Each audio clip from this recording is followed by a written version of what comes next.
الذي أرسله بالحق بشيرا ونذيرا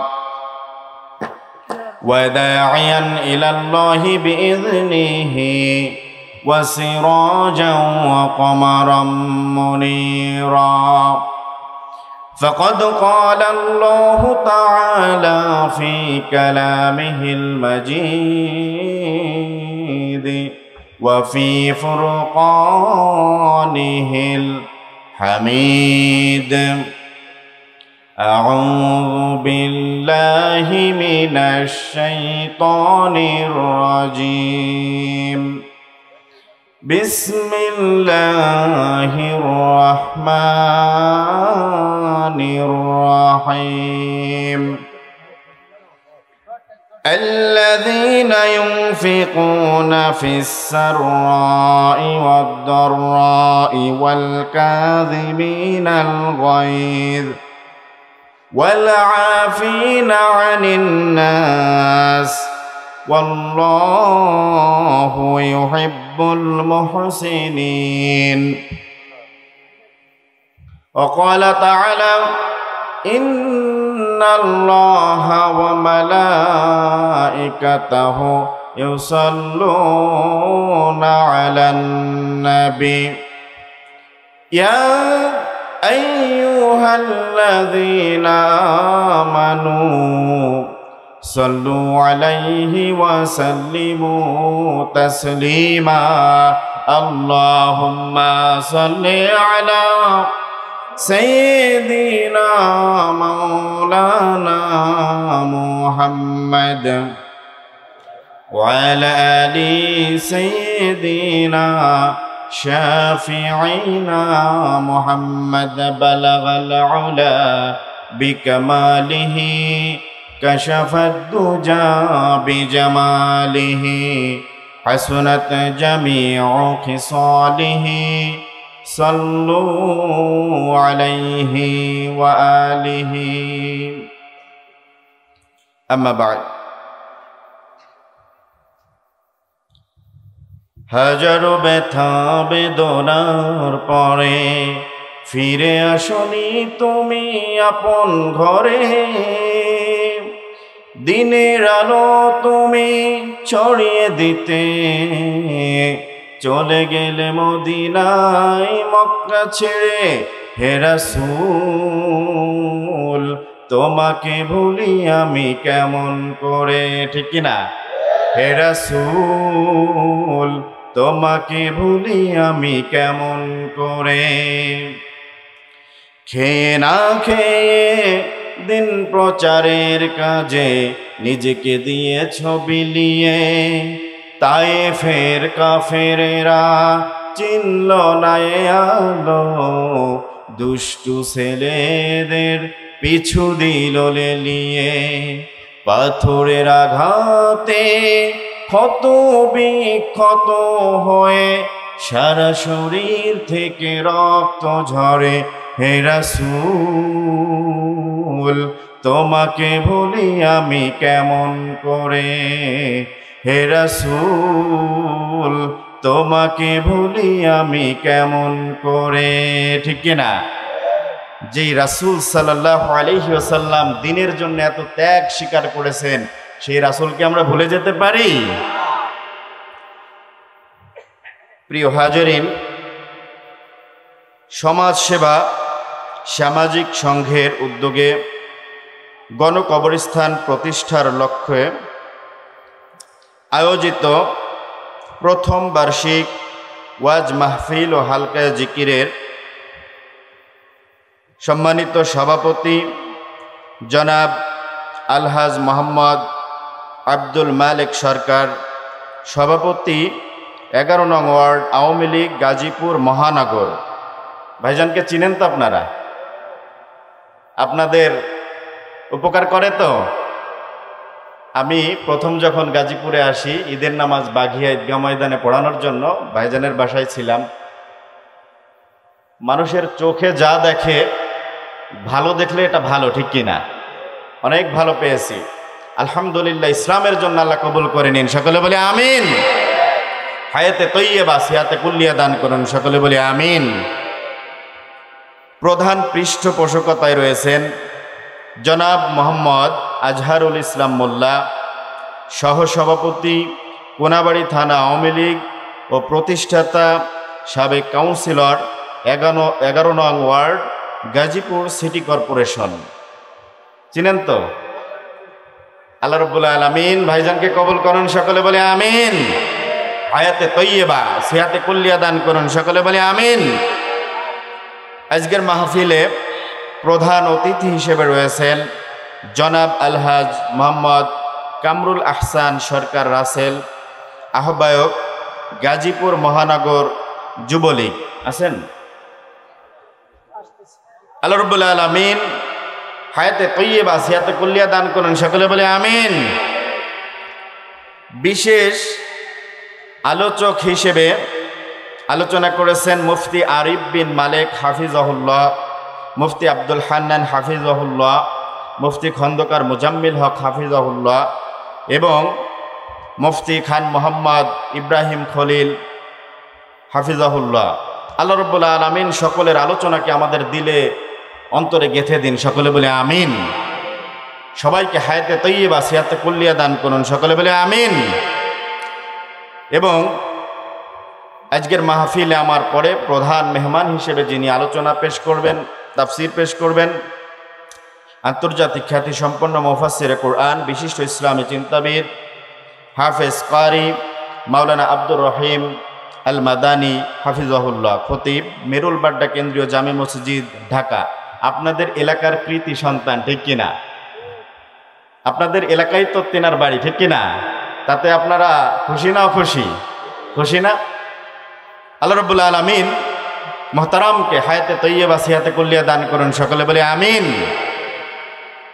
এবং আজকের মাহফিলে দোয়া পরিচালনা যিনি করবেন মুফতি সৈয়দ শফিকুর রহমান সাহেব, সভাপতি কোনাবাড়ি উলামা পরিষদ।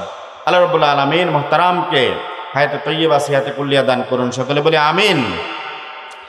এখানে পৃষ্ঠপোষক মাহফিল পরিচালনায় সার্বিক তত্ত্বাবধানে মাহফিল উপদেষ্টা মণ্ডলী, স্থানীয় ওলামায়ে কেরামগণ, সমাজসেবা সামাজিক সংঘের সদস্যবৃন্দ, এরপর বিশেষ অতিথি অনেকে রয়েছেন।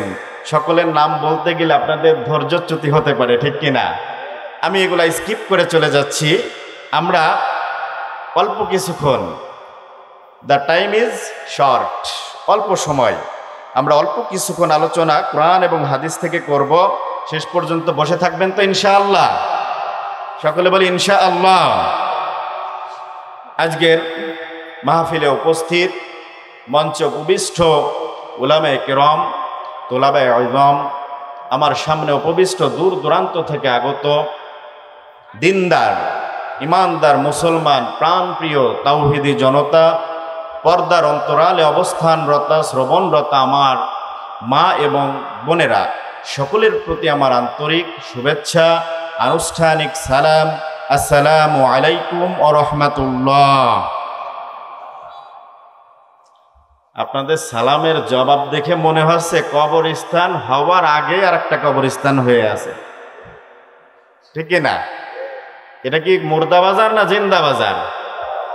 গল্প একটা না বলে পারতেছি না। একবারই ডাকাতি পড়ছে। কি পড়ছে? ডাকাতি পড়ার পরে স্বামী আর স্ত্রী দুইজন বসবাস করে। তো ডাকাতি পড়ার কারণে স্বামী ঘর থেকে দৌড় দিয়ে বেরিয়ে গেছে। স্ত্রী বলে কই যাও? স্বামী বলে আমি পাশের বাড়ি একজন পুরুষ লোক ডাকতে যাচ্ছি। কি লোক? বলেন কি লোক? পুরুষ লোক। তখন স্ত্রী বলে কেন, তুমি না পুরুষ? তখন বলে আমি তো ভুলেই গেছিলাম। তা আমরাও যে পুরুষ, আমরা কি ভুলে গেছি?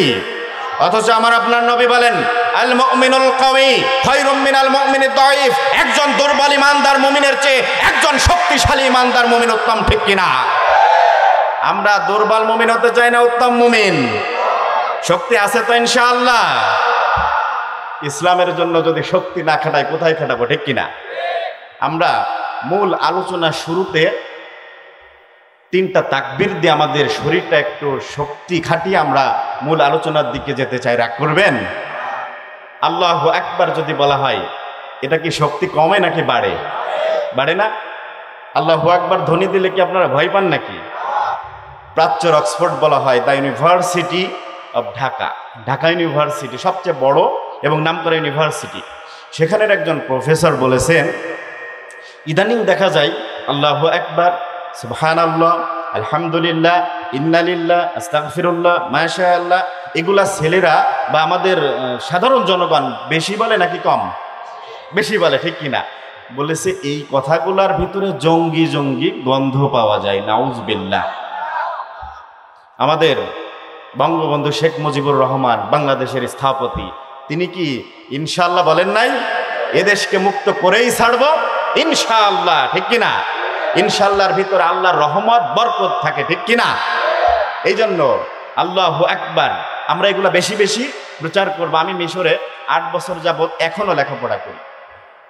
উচ্চতর শিক্ষার জন্য বাংলাদেশ সরকার আমাকে পাঠিয়েছে আপনাদের খেদমতে, আগে নিজের জন্য পরে আপনাদের জন্য। আল আজহার ইউনিভার্সিটির নাম শুনেছেন তো? সেখান থেকে ইতিমধ্যে মিজানুর রহমান আজহারি, চিনেন না? আমার শ্রদ্ধা বড় ভাই, একই ইউনিভার্সিটি একই সাবজেক্টে পড়ালেখা করেছি। তিনি মালয়েশিয়া আছেন। চমৎকার কথা বলেন, ঠিক কিনা?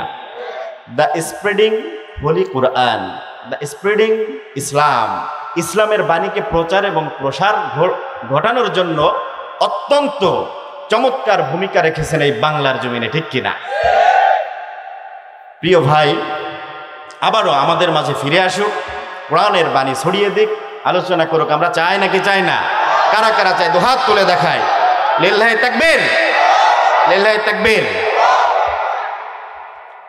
কোরআন হাদিসের আলোচনা শুনতে কি খারাপ লাগে না ভালো লাগে? ভালো লাগে না? তাহলে আমরা মূল আলোচনা শুরুতে খুব গুরুত্বপূর্ণ, আমি সংক্ষেপে কথা বলবো, তবে মোস্ট সিগনিফিকেন্ট, গুরুত্বপূর্ণ, অত্যন্ত গুরুত্বপূর্ণ কথা বলবো খুব সংক্ষেপে। তো আলোচনার শুরুতে 3টা তাকবীর দিয়ে আমরা মূল আলোচনায় চলে যাব ইনশাআল্লাহ। আমাদের দলমত বিভেদ সমাজে আছে নাকি নাই? মনে কিছু করবেন না, আলিয়ার হুজুররা কওমীদের দেখতে পারেন না সাধারণত। আমাদের প্রধান মেহমান চলে আসছে, আপনারা সবাই বসে থাকবেন, আমার পরে তিনি আলোচনা করবেন ইনশাআল্লাহ। একটু ধৈর্য ধরে বসে থাকবেন তো ইনশাআল্লাহ, ইনশাআল্লাহ। মনে করেন কওমি মাদ্রাসারা বলতেছে, আমি কিন্তু কওমি আলিয়া 2 জায়গারই ছাত্র, মাইন্ড করেন না। কওমিরা বলতেছে আলিয়ারা জাহান্নামী, আলিয়ারা বলতেছে কওমিরা জাহান্নামী। মাঝখানে চেয়ারম্যান সাহেব, পৌরসভার এই যে সভাপতি সাহেব, তিনি আলিয়া না কওমিয়া? জেনারেল, ঠিক কিনা? উনি বলতেছেন কওমিও ভাগ হয়ে গেছে, আলিয়াও ভাগ হয়ে গেছে, আয়াম কই যাইতাম, ঠিক কিনা? আমি কই যাব? সুতরাং জান্নাত জাহান্নামের মালিক কি আমি আপনি? এটা আল্লাহ রাব্বুল আলামিন যাকে ইচ্ছা যার তাকওয়া অনুযায়ী দিবেন, ঠিক কিনা? আল্লাহ রাব্বুল আলামিন আমাদের সবাইকে জান্নাতুল ফেরদাউসের অধিবাসী হিসেবে কবুল করুন, সকলে বলে আমিন। তো তাকবীর দিব দলমত নির্বিশেষে। এখানে বিভিন্ন দলের মতের লোক থাকতে পারে নাকি পারে না? আওয়ামী লীগ, বিএনপি, জাতীয় পার্টি, জামাত ইসলামী, হেফাজত, চরমোনাই, জাসদ, বাসদ, নকশাবন্দি, দেওবন্দি, চিশতিয়া, বিভিন্ন দলের মতের লোক থাকতে পারে। সব দল মত ভুলে একটা দলের পরিচয়ে তাকবীর দিব, আলোচনা শুনবো, সেই দলের নাম মুসলমান। পারা যাবে ইনশাআল্লাহ? দল মত আজ আমাদের বিভেদ করে খান খান করে দিয়েছে, ঠিক কিনা? আলেমে আলেমে বিভেদ আজ, জালেমে জালেমে দোস্তি, পথের ঠিকানা জানা নেই কারো, কে কোথায় পাবে স্বস্তি, কে কোথায় পাবে স্বস্তি, ঠিক কিনা? আলেমে আলেমে বিভেদ আজ, জালেমে জালেমে দোস্তি, পথের ঠিকানা জানা নেই কারো, কে কোথায় পাবে স্বস্তি, কে কোথায় পাবে স্বস্তি। সালাতে দুহাত কোথায় বাঁধবে নাভির উপরে বুকে, আমিন বলবে চুপিসারে নাকি সজোরে আওয়াজ ফুকে? আছে নাকি নাই? এত দ্বন্দ্ব মতভেদ করা যাবে? আল্লাহ রাব্বুল আলামিন সব দল মত নির্বিশেষে মুসলমান হিসেবে আমাদের কবুল করে নিন, সকলে বলে আমিন।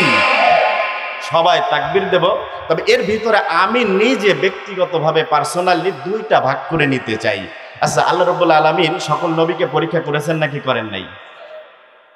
সব নবীকে পরীক্ষা করেছেন, টিচাররাও পরীক্ষা করেন স্কুল কলেজ ইউনিভার্সিটিতে, ঠিক কিনা? তো আমি একটু পরীক্ষা করে নিতে চাই, গাজীপুর বাংলাদেশের ভিতর মানে টপ একটা জেলা, ঠিক কিনা?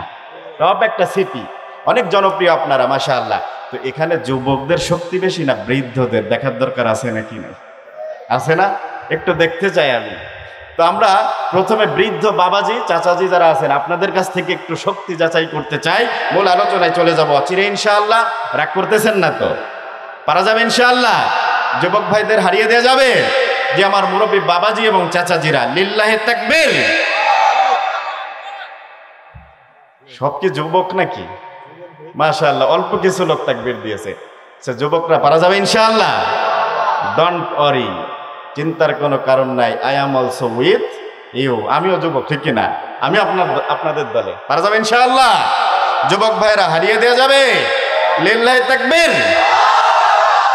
মাশাআল্লাহ, যুগে যুগে যুবকদের অন্তরে, হৃদয়ে, শরীরে শক্তি দিয়েছেন একজন, তিনি কে? তবে মুরব্বী বাবাজিরা চাচাজিরা রাগ করছেন নাকি? আপনারাও এই যুগ কাল সময় অতিবাহিত করে এসেছেন, ঠিক কিনা? তবে হ্যাঁ, দেখতে হবে আপনার এই যুগ কাল সময় ইসলামের পক্ষে ছিল নাকি বিপক্ষে, ঠিক কিনা? যদি ইসলামের বিপক্ষে থাকে তাহলে আপনি শেষ, ঠিক কিনা? আর যদি ইসলামের পক্ষে থাকেন আপনি বিজয়ী হয়ে যাবেন, ঠিক কিনা? কেননা ইসলাম জিতবেই আপনাকে নিয়ে অথবা আপনাকে ছাড়া, কিন্তু ইসলাম ছাড়া আপনি হেরে যাবেন এবং হারিয়ে যাবেন, ঠিক কিনা? আমরা হারতে চাই নাকি জিততে চাই? পারা যাবে ইনশাআল্লাহ? সম্মিলিতভাবে তিনটা তাকবীর দিয়ে মূল আলোচনায় চলে যাব। লিল্লাহি তাকবীর, পিছনে লিল্লাহি তাকবীর, লিল্লাহি তাকবীর। আজকের আলোচনায় আমরা উপস্থিত হতে পেরে খুশি নাকি অখুশি? সর্বপ্রথম শুকরিয়া জ্ঞাপন করব সেই মহান রব্বুল ইজ্জাতের উপরে, যিনি আমাদেরকে দয়া করে, মায়া করে, মেহেরবানি করে এরকম একটা জান্নাতের বাগানে এসে উপস্থিত হয়ে আলোচনা করবার এবং শুনবার তৌফিক দিয়েছেন। সেই মহান মুনিবের দরবারে নত শিরে উচ্চ আওয়াজে শুকরিয়া জ্ঞাপন করে সকলে বলে আলহামদুলিল্লাহ। রব্বানা লাকাল হামদ হামদান কাসীরান তাইয়্যিবান মুবারাকান ফীহি। প্রশংসা করলাম একজনের, তিনি কে? সব সময় প্রশংসা করব একজনের, তিনি কে? তালাক দিয়ে প্রশংসা করব কার? তালাক দিয়ে আপনারা আল্লাহর প্রশংসা করেন নাকি? তালাক বর্তমানে কম না বিয়ে কম? বিয়ে কম, তালাক বেশি, ঠিক কিনা? তালাক সমাজে আছে নাকি নাই? নড়াইল থেকে এসেছি, শুধু নড়াইল থেকে।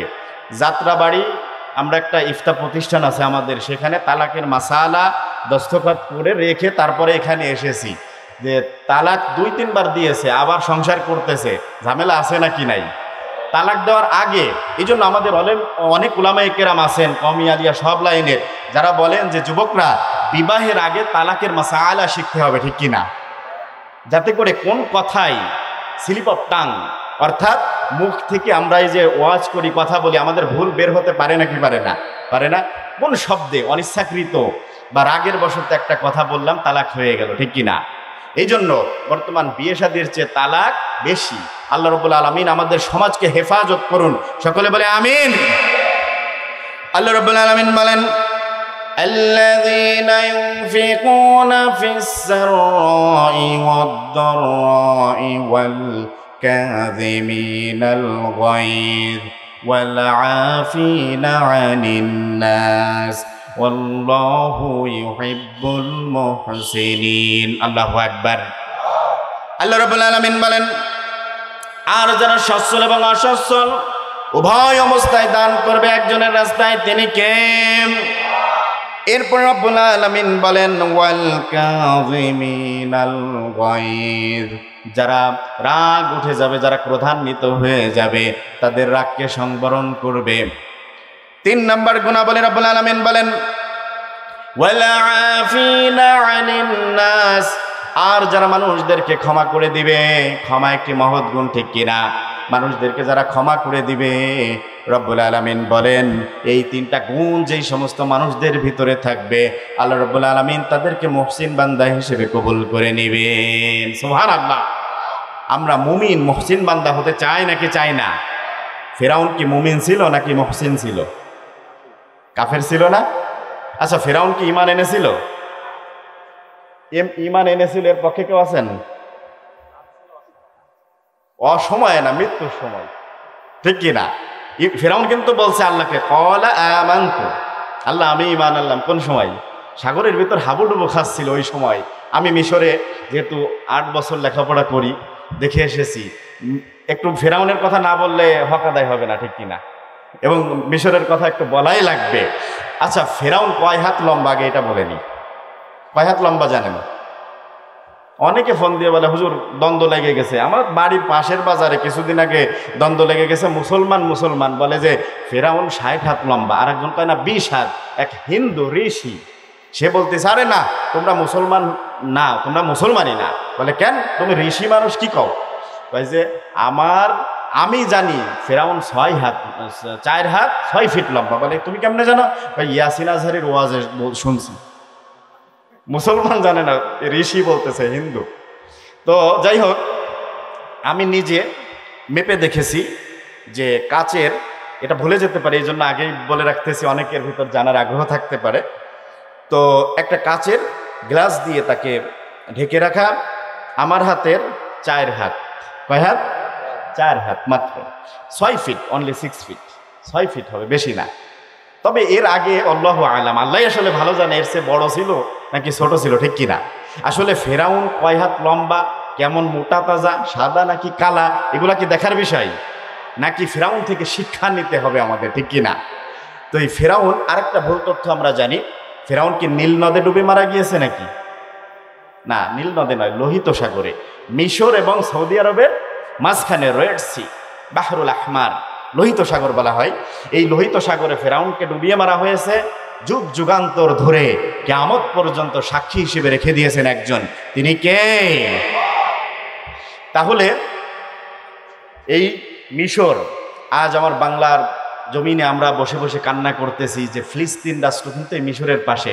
আমি তুর পাহাড়ে উঠেছি। মিশর তো আসলে আপনার কি বলে, টুরিস্ট এরিয়া। অনেক নিদর্শন সেখানে, বলা হয়ে থাকে 1/3 অফ দ্য ওয়ার্ল্ড, সারা বিশ্বের 1/3 সম্পদ ঐতিহ্য মিশরে। সুবহানাল্লাহ। অনেক নবী রাসূলের আগমন এই মিশরে, ফিলিস্তিনে, ঠিক কিনা? আমি যখন তুর পাহাড়ে উঠলাম 5.5 ঘন্টা সময় লেগেছিল। কয় ঘন্টা? 5.5 ঘন্টা পায়ে হেঁটে হেঁটে উঠলাম। শেষ দিকে 750 সিঁড়ি, সেখানে বেয়ে উঠলাম।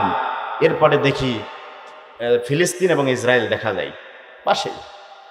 আমার ফিলিস্তিনে যে মুসলমান ভাইয়েরা নির্যাতিত হচ্ছে, আমরা তাদের বিপক্ষে নাকি পক্ষে? এই ফিলিস্তিন, এটা কি শুধু ফিলিস্তিনের সম্পদ? এই ফিলিস্তিন শুধু ফিলিস্তিনের সম্পদ নয়। এই ফিলিস্তিন শুধু সৌদি আরবের সম্পদ নয়। এই ফিলিস্তিন শুধু তুরস্কের সম্পদ নয়। এই ফিলিস্তিন শুধু পাকিস্তানের সম্পদ নয়। এই ফিলিস্তিন শুধু বাংলাদেশের সম্পদ নয়। এই ফিলিস্তিন হলো সারা বিশ্বের যত মুমিন মুসলমান আছে সবার হৃদয়ের সম্পদ, ঠিক কিনা? এই ফিলিস্তিন জন্মভূমিকে রক্ষার জন্য আমরা আমাদের জীবনের রক্ত ঢেলে দেওয়ার জন্য প্রস্তুত আছি নাকি নাই? কারা কারা আছি তো হাত তুলে দেখাই। লিল্লাহি তাকবীর, লিল্লাহি তাকবীর। আপনাদের হৃদয় কি কাঁদে না? আমার হৃদয় অনেক কাঁদে। কাঁদা উচিত আমাদের হৃদয়, ঠিক কিনা? আসলে আল হায়াতু রিহলাতুম মিনাল্লাহি ইলাল্লাহ, অর্থাৎ এই জীবনটা হচ্ছে রেহলা, একটা সফর। কার কাছ থেকে? মিনাল্লাহ, আল্লাহর থেকে, ইলাল্লাহ, আল্লাহর দিকে। তো আমরা তো চলেই যাব, তবে ভালো কাজ করার দরকার আছে নাকি নাই? আছে না? ভালো কাজ করতে হবে। এই জন্য খুব সংক্ষিপ্ত আকারে 3টা গুণাবলী আমি ব্যাখ্যা করব। আপনারা বসে থাকবেন তো ইনশাআল্লাহ? রাগ করতেছেন না তো? সবাই একটু গলা কাশি দেন। মুমিন মুসলমান অনেক ঘুমিয়েছেন, ঠিক কিনা? আর ঘুমানো যাবে? আর ঘুমানো যাবে না। আসুন আমরা 1 নম্বর গুণাবলী একটু জেনে নিই। আল্লাহ রাব্বুল আলামিন বলেন সূরা আল ইমরানের 134 নম্বর আয়াতের ভিতরে রব্বুল আলামিন মুমিন মুহসিনদের 3টা গুণাবলী বর্ণনা করেছেন। তার ভিতরে 1 নম্বর গুণাবলী হলো আল্লাযীনা ইউনফিকুনা ফিস সাররাই ওয়াদ দাররা। আল্লাহু আকবার। আল্লাহ রাব্বুল আলামিন বলেন, ও আমার বান্দারা, তোমাদের ভিতরে যারা দান করবে আমার রাস্তায় তারা মুহসিন হতে পারবে। তবে হ্যাঁ, তারাই দান করবে যারা বড় লোক, গরিবরা দান করবে না। আসলে কি তাই? আল্লাহ রাব্বুল আলামিন এখানে শুধু দান করার কথা বলেন নাই, তাহলে যে কেউ দান করতে পারত, বড়লোকরা দান করতে, গরিবরা বসে থাকতো। কিন্তু রব্বুল আলামিন স্পেসিফিক ভাবে ইন্ডিকেট করে বলে দিয়েছেন সাররাই ওয়াদ দাররা, অর্থাৎ সুখে দুঃখে, সচ্ছল অবস্থা অসচ্ছল অবস্থা উভয় অবস্থায় দান করতে হবে একজনের রাস্তায়। তিনি কে? আমরা রাজি আছি তো ইনশাআল্লাহ? দান করার কথা বললে আবার উঠে চলে যাবেন না তো। দানের ফজিলত সবকিছু শোনার দরকার আছে নাকি নাই? আল্লাহ রাব্বুল আলামিন দান করার কথা বলেছেন। বিশ্ব নবী সাল্লাল্লাহু আলাইহি ওয়াসাল্লাম যুদ্ধ পরিচালনা করার জন্য সাহাবী আবু বকর, ওসমান, আলী, ওমরকে ডাক দিয়েছেন। তাবুকের যুদ্ধে অনেক সম্পদ প্রয়োজন, তোমাদের কার কাছে কি সম্পদ আছে আমার কাছে নিয়ে আসো। সাহাবীরা বাড়ি চলে গেল। ওসমান রাদিয়াল্লাহু তাআলা আনহু অনেক অঢেল সম্পদ থেকে তার কিছু সম্পদ নিয়ে আসলো। আমিরুল মুমিনিন খলিফাতুল মুসলিমিন ওমর বিন খাত্তাব রাদিয়াল্লাহু তাআলা আনহু তার অর্ধেক সম্পদ বাড়ি রেখে আর অর্ধেক সম্পদ নিয়ে এসেছে। সুবহানাল্লাহ। আবু বকরকে ডাক দিয়ে বলে, ও আবু বকর, তুমি কি নিয়ে এসেছো? আমার সামনে তুমি কি নজরানা পেশ করবে? আবু বকর বলে, আল্লাহর রাসূল, এই যে একটা পোটলা নেন, থলি নেন, এই থলির ভিতরে আমি যা সামর্থ্য ছিল আমি তা আপনার জন্য নিয়ে এসেছি। সুবহানাল্লাহ। আবু বকরকে বিশ্বনবী বলে, ও আবু বকর, তুমি তোমার বাড়ি কি রেখে এসেছো? আবু বকর বলে, ইয়া রাসূলুল্লাহ, আমি বাড়ি আমার আল্লাহ আর আমার রাসূলকে রেখে এসেছি, আর আমার সমস্ত সম্পদ আপনার দরবারে আমি পেশ করে দিয়েছি। সুবহানাল্লাহ। আবু বকর কি বড় লোক ছিল আসলে না গরিব ছিল? প্রথম অবস্থায় বড় লোক ছিল, ঠিক কিনা? অনেক বড় কাপড়ের ব্যবসায়ী ছিলেন। আবু বকর রাদিয়াল্লাহু তাআলা আনহু কেমন হৃদয়ের অধিকারী, সংক্ষেপে একটা ঘটনা বলবো। বাজারের ভিতরে আবু বকর সিদ্দিক রাদিয়াল্লাহু তাআলা আনহু কাপড়ের ব্যবসা করতেছেন। এমন সময় এক টুকরো কাপড় বিক্রি করেছেন। কাপড় বিক্রি করার পরে আবু বকর সিদ্দিক রাদিয়াল্লাহু তাআলা আনহু দোকানে আছেন, কাস্টমার চলে গিয়েছে। ওই কাস্টমার 6 মাস পরে আবার তার দোকানে এসেছে। কয় মাস পর? 6 মাস পর। আমাদের গুলিস্তানে কেউ ব্যবসায়ী আছেন কিনা আমি জানি না। আর গুলিস্তান এবং নিউ মার্কেটে অনেক আছে, দাম যদি জিজ্ঞাসা করা হয় ওই পণ্য কেনাই লাগবে এমন ব্যবস্থা তারা করে, ঠিক কিনা? এটা ইসলামে নাজায়েজ নাকি জায়েজ? নাজায়েজ, ঠিক কিনা? দাম বলতেই হবে। 6 মাস পরে আবু বকরের কাছে নিয়ে এসেছে। আবু বকরকে বলে, আবু বকর, তোমার কাছ থেকে আমি 6 মাস পূর্বে এক টুকরা কাপড় ক্রয় করেছিলাম, এই কাপড় টুকরা আমার প্রয়োজন নাই, তোমার কাছে আমি ফেরত দিব। আবু বকর সঙ্গে সঙ্গে গ্রহণ করে নিলেন। সুবহানাল্লাহ। আবু বকর কান্না শুরু করে দিলেন। কান্না করতেছেন।